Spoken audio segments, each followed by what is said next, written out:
Okay, we're going to be looking at Chapter 12, and we are looking at the AE Dynamic Link Timeline, so double click that one to open it. We will also be working with the very first clip here. You can see it's kind of dull, skyline and stuff. And just like this timeline suggests with the dynamic link name, that is the process of connecting a clip to two different pieces of software, and they work hand in hand.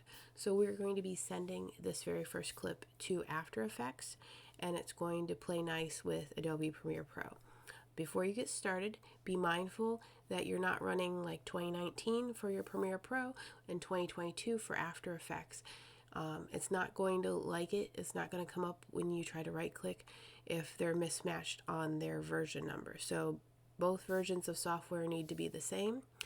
And then also, if you've never installed After Effects before, if you're just doing that for the first time, you'll want to launch your software outside of Premiere Pro before you send it through a dynamic link so it can maintain its preferences and kind of get set up for the launch. That is a recommendation that the book had told me. So we're going to go ahead and do this. We're going to come down here to this first clip, right click, and then come up to replace with After Effects composition. Once you've done that, it will launch After Effects. Since mine was open, it launched fairly quickly. It may take longer on yours if it has to launch from start.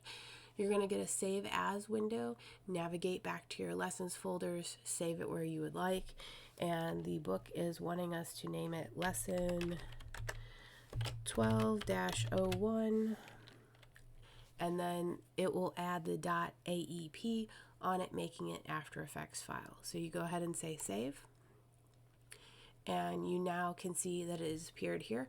Up here on the left side is your project panel. This here is your composition window, and then down here, this is your timeline area. If you've been in Photoshop, and even with Premiere, think of it as layers. Any way that these things are stacked, it's like stacking a bunch of layers. So whatever's on top is going to affect the visibility. So be mindful of that as you start digging into more of After Effects. There's a drop down right here. You can see we have transform audio. And for this here little tutorial, it wants us to come over to our FX and preset panel, which is over here on the right hand side. If it's not showing up, you can go to your Windows panel and open it.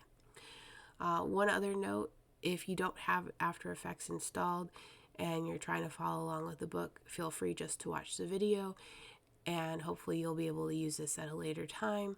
But if you do have it installed, please follow along with this process. Alright, so it wanted us to open up animation preset, which is here at the very top. It also wanted us to open up image creative, so find that one. Scroll down to contrast and saturation, and you can just drag this little one right on top of the clip itself. It's now applied it to the footage, so when you can see your horizon and stuff, you'll be able to tell it really well. There's another drop down here for effects. You can see you can turn it on and off to see that it was applied. Once you're happy with all the changes you've made here in After Effects, you can come up here and go File Save or Control S, and you can close After Effects. So be mindful of what this looked like before. So we had kind of dull, not very exciting, and then it gave it a little bit more contrast, very subtle. And I'm going to go ahead and close it, say save, and now that we bounce back to Adobe Premiere Pro, notice as we are coming back, the clip turned from blue to pink. So this denotes that it's a dynamic link clip, and it also notes that it's an After Effects file. So it was originally blue, now it's pink, so we know it's a dynamically linked clip. And you can scrub through it to see that the change has taken place. And the other neat thing about this is you can always go back into After Effects, open up your project, and make more changes. Once you've saved those changes, you can come right back into Premiere Pro, and they will continue to update.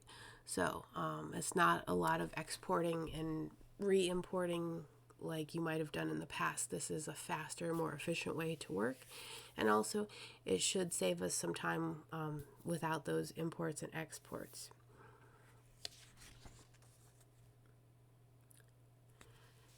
And that's the primary functions on Dynamic Link. Hopefully you'll find it useful.